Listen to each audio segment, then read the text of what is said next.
Hello, welcome to the playground. Today we're going to take a look at the tandem wheel set.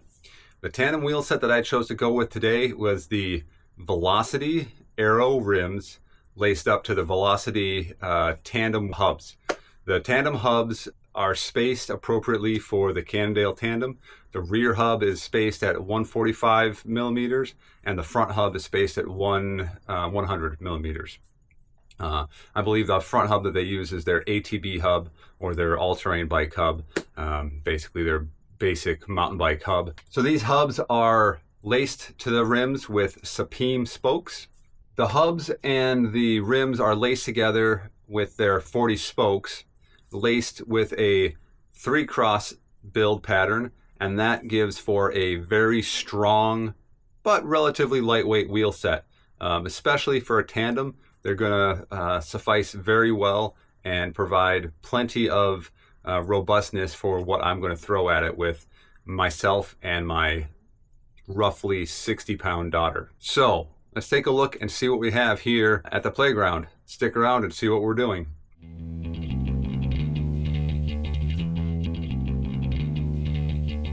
Welcome to Hemingway's Playground. All right, so we got the scale set up here. Got my front wheel, no QR, so it's just the wheel weight. There's nothing else on it, although it is taped for tubeless. So we've got that extra weight on there, but I think that's okay.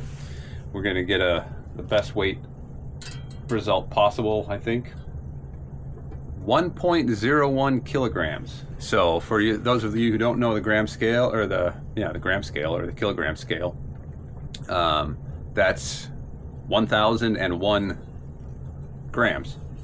So now we've got the rear wheel, same thing, no QR, no disc rotor, just tape for tubeless. Throw that on here. 1.2 kilograms or 1,200 kilograms. So combine the two, that's 2,201 kilograms, or grams, excuse me. That's a little heavy for a wheel set for a race bike, but it is a tandem wheel set. 40 spokes on these guys, so strong for the extra weight of being a tandem. Granted, it's just myself and my daughter's weight. At this point, she's 7. She weighs maybe 50, 60 pounds, but she'll grow and we'll still have a good, strong set of wheels. All right, so now we've got the tires we're going to use. These are Bontrager GR1 Team Issue. They are 700 by 40C, which is about what I've been told can fit in this frame. We're not sure on that, so we are going to check that. But I want to know what these weigh individually as well. So we'll put them on our gram scale. That's zeroed out. Tired on there.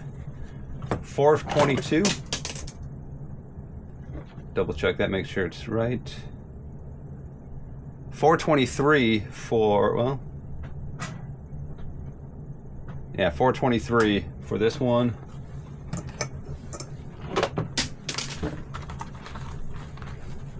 And hopefully I can get this to stay on the scale. 424 for that one, so they're about the same. That's what my hope was, but I never know. So that's the tire weight. We'll get those on in a bit. I am going to throw them on tubed initially so that they can easily set into the bead, since I am going to potentially take them off if they aren't going to fit in the frame. All right, so the first thing we're going to do is we're going to get the tires on the wheel. So first thing we want to do is orient the wheel so that it's in the forward position. Cassette body on the right side and the disc bolts on the left side. We're going to get our valve hole so we can see that. And then we're going to get our tire and open that up. And we're going to get our logos at the valve area. First, I'm going to straighten it all out so it's popped into a round shape. That's pretty good there. Now we got the logos at the tire. And then we want to look at rolling direction. Should be going forward as well. Most tires have an arrow on them, but I can also tell that this tread pattern here kind of faces that direction as well. Kind of has arrowheads that point in that direction. So I can tell that that's forward. Then we take one side of the bead and we put that on the rim.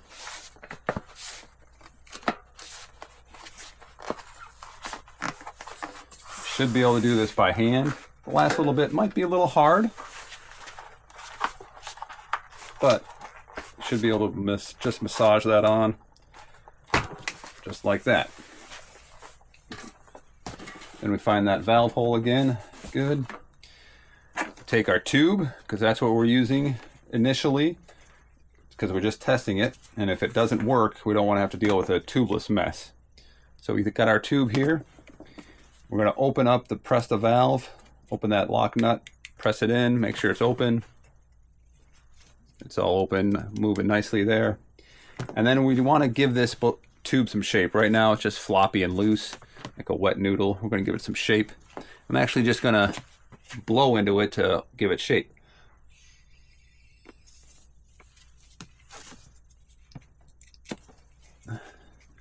Just one lungs full of breath, and it's now much firmer, it's rounder, it's going to hold its shape. We're going to put that tube into the tire, take our valve, put it in the valve hole.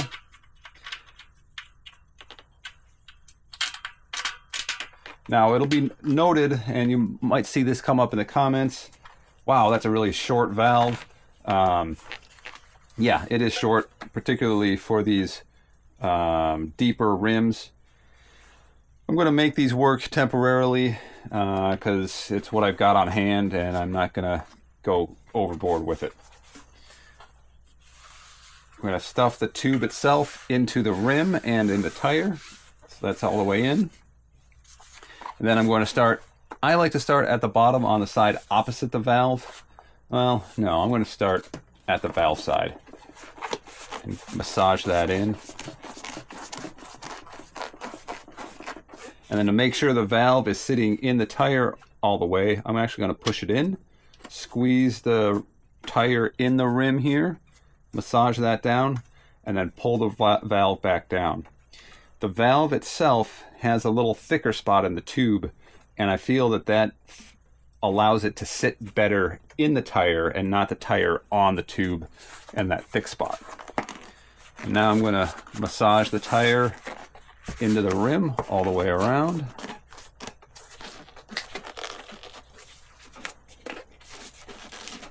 Again, should be able to do this by hand.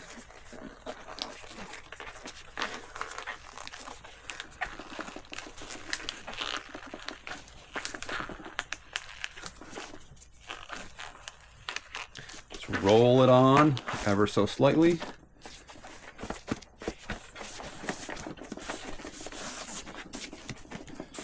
There it is. It's all set up on there. Gonna throw some air in the tire. Got my pump handy. So this I'm gonna bring you down a bit further.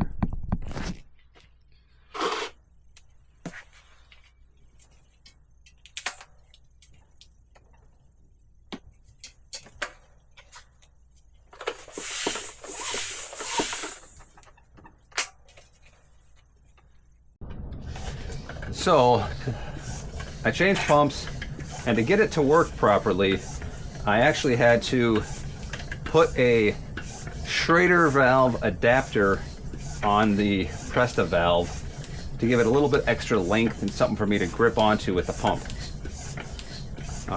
Once I did that, it's working just fine. So we'll put, I don't know, maybe 50 PSI in.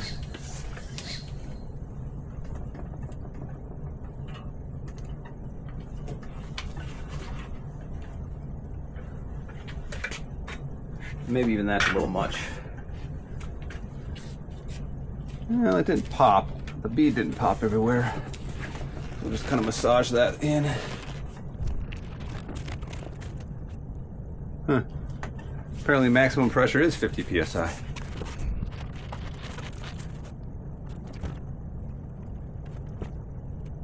Let's see, I think I got a little extra space now.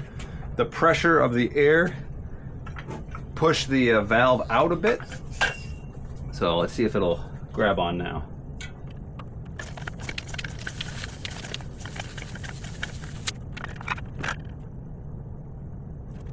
So when the bead is setting, sometimes it slowly works its way to the rim. And I could hear it just creeping in. Trying to load it from the side to help it along a little bit. So I'm just pulling them sideways on it.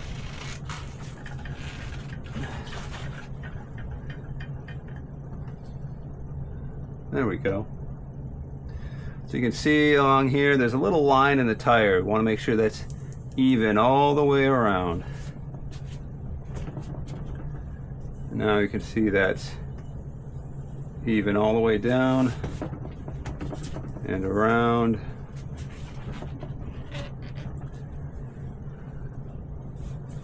Even, oh, right down here, it dips in and then comes back out over here. So we need to work on pulling that side out, and the same thing up here, just on the opposite side.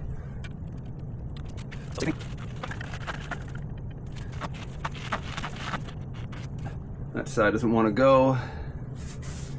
This side doesn't want to either. Let's try this way. It's a little better. They do actually make a tool to do this, basically pliers with a clamp on it that's about the size of a tire, and that clamps on, and then you can just really reef on it to get that bead set. Okay, that's better.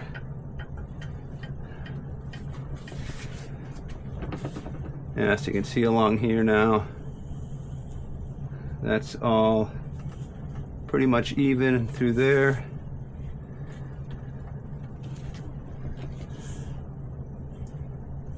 And up through here, all up through there, just up across the top, or rotated now down to the bottom here, down to about there is out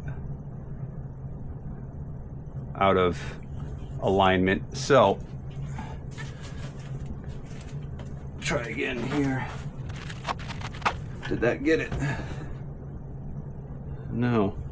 Felt like it would have. Pulled it pretty hard.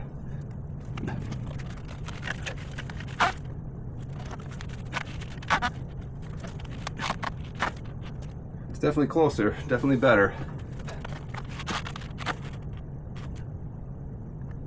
Really close. So now, pretty much even all the way around. Might be off just a millimeter or so, but not too bad.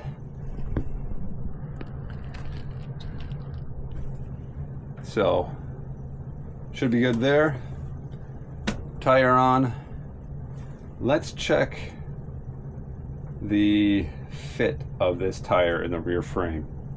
All right, so we got our wheel here, and we're going to put it in the frame, see where we are at for spacing wise.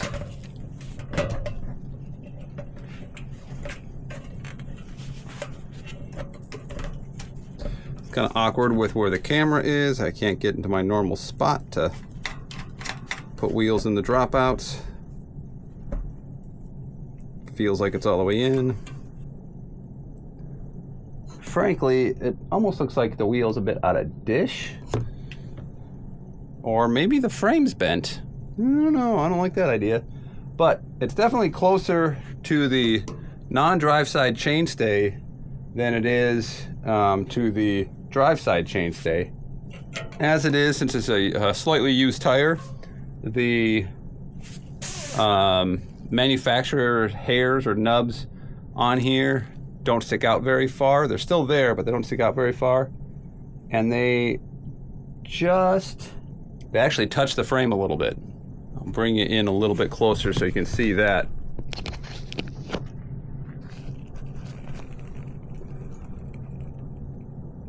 Up here, seat stays. Looks like there's plenty of room. Not an issue there. If I put a fender on, then there might be some clearance issues. If we come over here,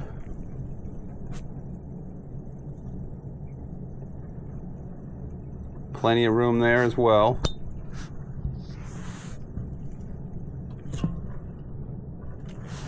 But as we go over to this side,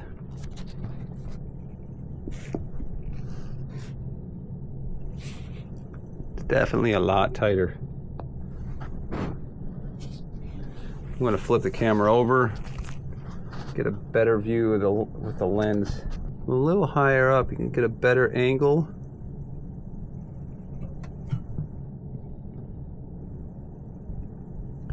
But that is close. And that, I don't like how close that is. I'm going to probably going to talk to the shop guys, see if they think the frame's bent or if the wheel's out of dish. If that were dished better, I would be pretty happy with where that's at. All right, now we got the front wheel. We're going to do the same thing to the front wheel. But first, I'm curious. We still have our gram scale right here. Let's see if we can put this on the gram scale. What do we say this was? Like 1,001 kilos? 1.1.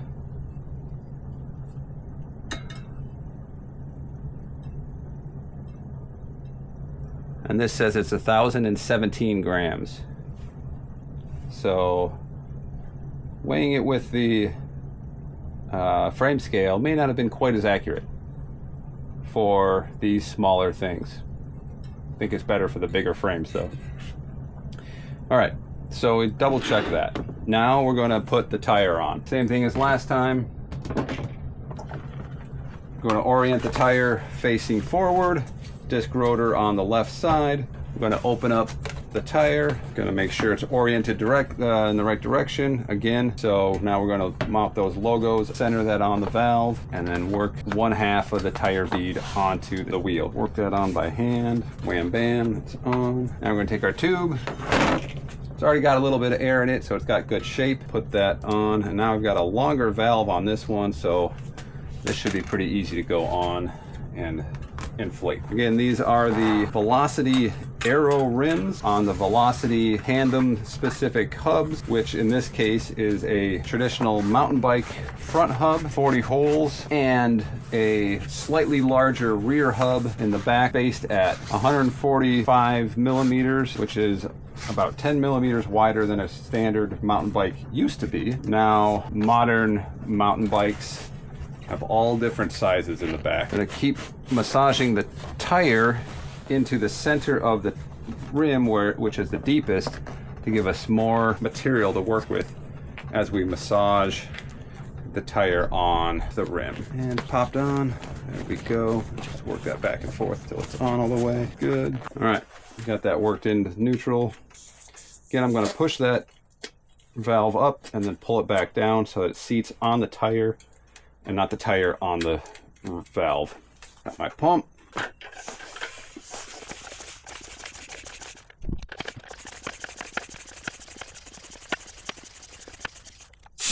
All right, got it aired up pretty good. It's slowly working its way into the groove. One thing I should have done is checked it, make sure it was on even all the way around to start with, but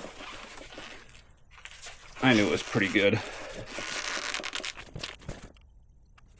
We're still having some issues where our line isn't even on this half by the valve.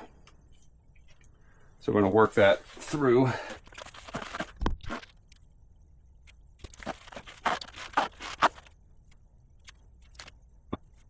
It's like that on both sides down here.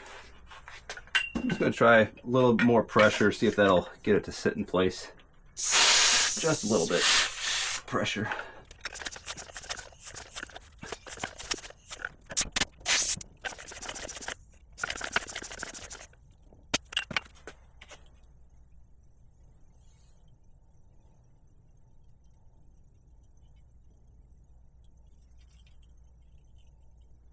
You can hear it slowly getting into place. Down along there, still not quite into place. Let's see if I can get that pulled up into the bead.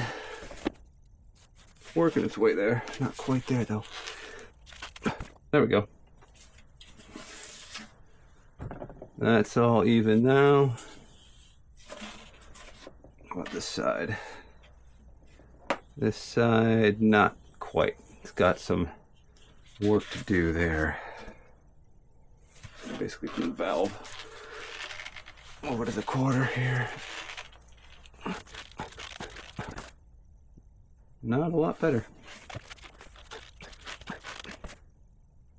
Try a little bit more pressure in there. See if I can get this one to work.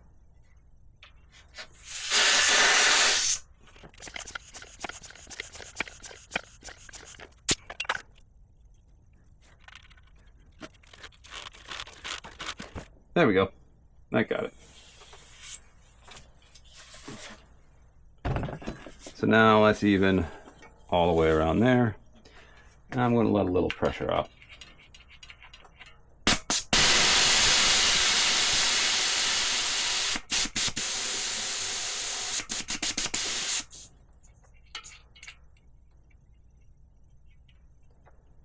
There we go.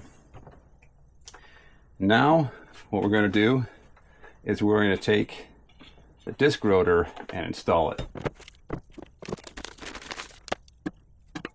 So, see that's got writing on it.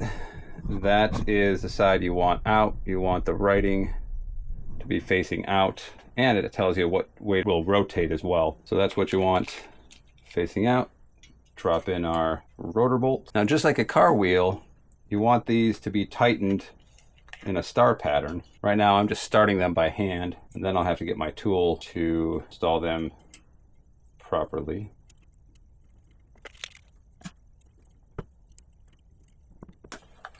There's that. All right, so now I got my ratchet with my T25 Torx bit in there, and we're going to tighten these down. Just going to snug it up. We're not going to tighten it all the way yet.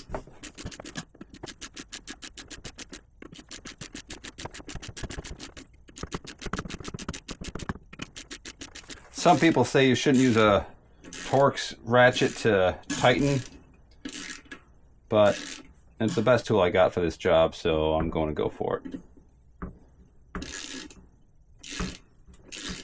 Or a torquing ratchet, I should say. Okay, what is my torque set to? Set to 5.2, which should be good. 5 Newton meters. We can actually, yeah, there we go. Set to 5 now. Now that everything's tightened up a bit, finish the snugging up. That's good.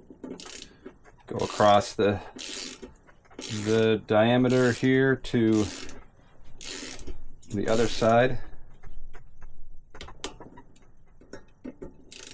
Working that star pattern now.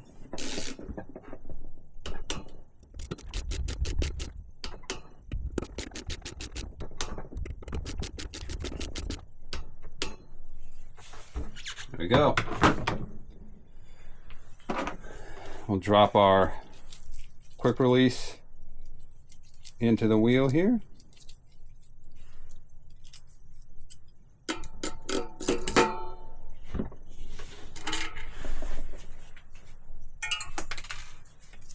And we'll drop our quick release spring somewhere on the table. All right, I'm going to take this up to the front here. Put the wheel in the frame. There's not a lot of clearance for the rotor. I was a little bit worried about that. Probably 3 millimeters of clearance for the rotor. I'll show you these clearance issues that I'm talking about here. I don't know how well you can see that. Probably not very well at all. But there's only about 2 millimeters between the frame, the fork leg, and the rotor. So up here, not sure how well you can see that, but there's plenty of clearance there. There's probably 5-6 millimeters on the top there. People were telling me that's where the biggest issue would be. I don't know that I'd be concerned with going much bigger than that. So these are 40 mils. I could probably squeeze a 42, maybe even a 45 up front. The back, like I said before, due to those dishing issues, I'd be concerned that it's not centered and it's going to rub a lot easier. Probably stick with the 40s for now. All right, next thing we're going to do is drop the cassette on the rear wheel. So cassettes will only fit on one particular way. I always look for the wide space. But apparently some people look for the narrow ridge, but I always look for the wide space.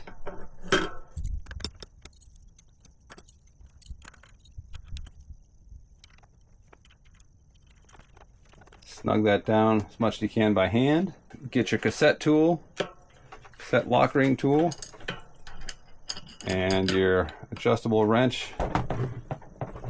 Give that a few good turns until it snugs down. And then for good measure, give it a spin, see how that sounds. Nice. Now we're going to do the rotor on this side. Taking care not to touch the rotor itself, but just the inner portion. Now the Shimano rotor bolts come with these locking spacers. I've never had issues with rotor bolts coming loose, so I'm not going to use those. Just another thing to try to line up while I put them on. Tell me what you guys think about that in the comments. Do you guys use the rotor bolt locks or not?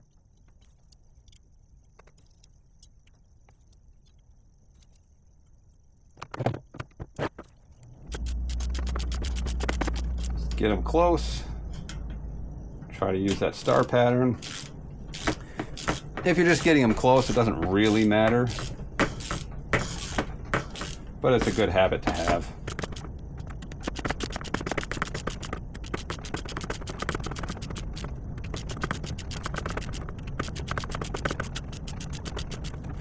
All right, I'm going to start with this one and then go reverse on that star pattern.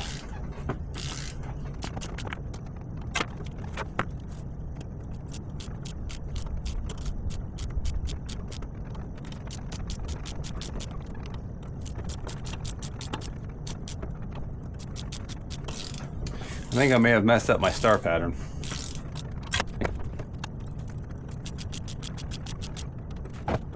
All right.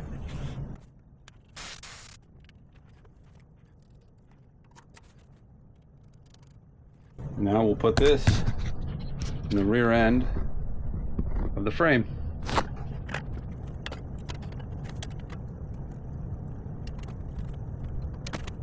Starting to come together. Starting to look like a bike. One wheel there.